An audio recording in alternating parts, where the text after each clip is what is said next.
then I'll just hand this to my kids with some sour cream. And they love it. They each eat like 6. So I'm gonna throw the chuck roast into my slow cooker. Just gonna cover this thing with water.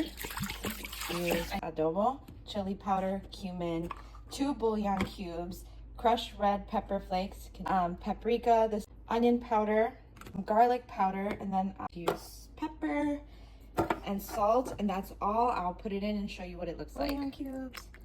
So there's our seasoning. A little bit more water just to cover the roast. I think that's enough because I forgot a lot of water is going to come out of the roast because there is water in meat. I'm going to do 6 hours. The meat is really tender.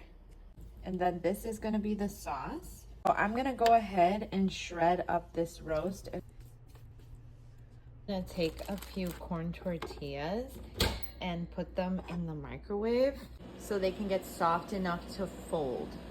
You can use any cheese you want, but I have this mozzarella cheese. I'll fill up the tortillas, and then you're going to add some meat. Now I have this griddle. I'm just gonna spray it with this Pam. So all you do is take this and fold it into a little taco. You just put it on. Then I just spray them again with the Pam on top. Just a little bit, and then I'm gonna flip them.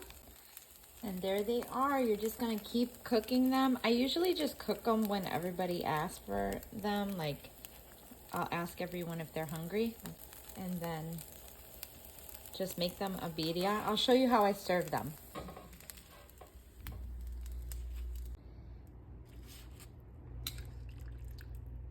And usually I put a little bit of cilantro on top.